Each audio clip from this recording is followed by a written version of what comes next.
Saudara Kepala Staf Angkatan Laut Laksamana Yudo Margono menyebut temuan barang dari KRI Nanggala diduga karena adanya keretakan pada kapal, bukan ledakan pada kapal sehingga sejumlah barang keluar dari KRI Nanggala 402. Karena memang terjadi tekanan kedalaman yang sekian dalamnya sampai 700 sampai 800 meter ini tentunya akan terjadi keretakan terhadap kapal selam tersebut. Ya, sehingga barang-barang ini terbukti barang-barangnya bisa keluar yang mana barang ini sebenarnya berada di dalam. Apalagi di yang teflon yang miliknya untuk penahan atau pelurusnya torpedo shoot ini sampai bisa keluar, berarti terjadi keretakan yang besar. Titik koordinatnya diperkirakan bergeser dari tenggelamnya itu ke selatan dari sekitar 2 mil. Yang sekarang ini ditindaklanjuti oleh KRI Rigel, ya dibantu di sebelahnya dengan HMS Ballarat miliknya Australia. Pak Wisnu, tadi Pak Kasal, Pak Yudo menyatakan karena keretakan, apa yang bisa Anda sampaikan? Ya, karena seperti tadi saya katakan bahwa kemampuan maksimum ketenggelaman kapal itu cuma 200 meter. Sekarang kapal itu tenggelam sampai 500 meter. Itu sudah menunjukkan bahwa terjadi ketidakberesan sistem dalam kapal selam antara kedalaman 200 sampai kedalaman 700 meter itu. Oke. Disitulah proses kecelakaan terjadi.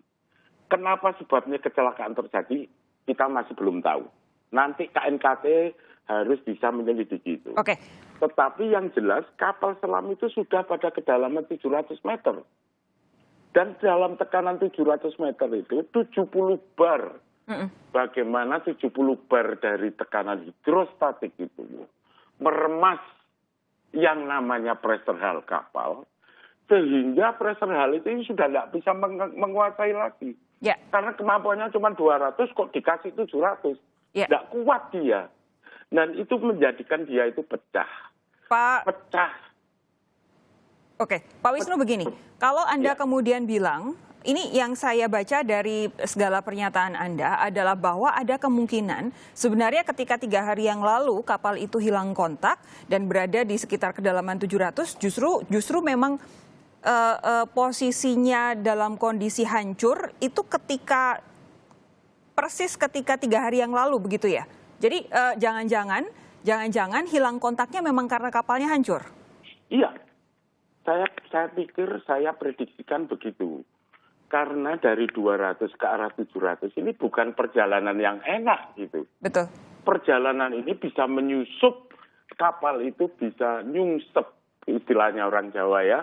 Kapal itu bisa menyungsep ke arah 700 itu menabrak seabed atau dasar laut itu. Nah, apa konsekuensi kapal selam ini menabrak seabed? Itu adalah sonar-sonar mati semua. Karena alat-alatnya rusak. Sonar-sonar itu diletakkan di ujung-ujung kapal dekat torpedo itu. Ya. Nah, waktu kapal meluncur ke bawah, ada kemungkinan pertama dia rusak karena tabrakan itu. Yang kedua dia rusak karena tekanan hidrostatik itu. Oke. Begini, yang kemudian jadi pertanyaan lagi, ini kan kondisi rusak secara keseluruhan. Tadi Pak Wisnu sudah menyatakan, apa yang membuat kapal itu bisa kemudian sampai pada titik 700, padahal seharusnya tidak. Apakah ada kaitannya? Ini kan kapal KRI Nanggala ini berlayar untuk uji coba torpedo. Adakah mungkin kaitannya dengan itu? Ya, saya melihat ada beberapa kemungkinan kalau memang seperti tadi dikatakan Pak Sulaiman ya, kalau dalam proses percobaan penembakan torpedo itu kan punya tabung di daerah ujung-ujung depan kapal itu, Mbak. Betul. Ya. Nah, di tabung torpedo itu ada pintu luar yang berhubungan dengan laut, ada pintu dalam yang berhubungan dengan keadaan pressure hull di dalam kapal selam. Nah, waktu kita itu memasukkan torpedo ke dalam tabung torpedo itu, pertama ditutup semua. Pintu luar ditutup, pintu dalam tertutup. Pintu luar ditutup, kemudian torpedo masuk, pintu dalam tertutup. Kemudian pintu luar dibuka. air masuk ke dalam tabung torpedo tersebut. Kemudian torpedo ditembakkan. Setelah torpedo ditembakkan, di dalamnya tabung ini kan ada air tuh. Airnya ini ditap ke arah tangki torpedo itu. Nah, baru setelah kosong, baru dia aman dibuka pintu dalam. Ya. Itu adalah proses standar dimanapun juga kapal selam itu, proses penembakan torpedonya adalah seperti itu. Oke. Sekarang yang menjadi masalah adalah bagaimana pintu dalam itu kalau tidak tertutup secara sempurna. Nah, itu. Ya. Ini pintu luar terbuka, kemudian pintu dalam nggak tertutup secara sempurna. Begitu dibuka, semua air dengan hidrostatik pressure yang tinggi itu masuk menerjang pressure hal yang ada di dalam itu. Ini yang harus jadi catatan adalah ini masih berupa analisis awal ya Pak ya. Kita tetap harus menunggu hasil penyelidikan terutama oleh KNKT. Pak Sulaiman, begini. Ya. Saya ingin Anda memberikan gambaran yang lebih luas lagi soal kondisi alutsista kita. Seberapa penting sebenarnya alutsista Indonesia ini untuk diremajakan? Membikin 53 orang, mencetak 53 orang yang menguasai kapal selam sulit, butuh waktu panjang, butuh biaya banyak. Ketika meninggal, kita pakai prediksi dari Panglima. Ketika kemudian kapalnya pecah dan kemudian menyebabkan para prajurit-prajurit andalan ini meninggal, itu kan kerugian yang luar biasa. Ya, betul. Apa yang bisa Anda sampaikan soal ini, Pak? Oh ya. Jadi memang kita harus memperhatikan peremajaan dari alutsista kita. Kita bisa dilihat di Angkatan Laut itu mungkin 70% itu alutsista sudah berumur lanjut semua. 70%? Ya, sekitar 70%. Nah, sehingga ini memang pelan tapi pasti harus diremajakan. Nah, sekarang kan kita mulai peremajaan dengan kapal selam.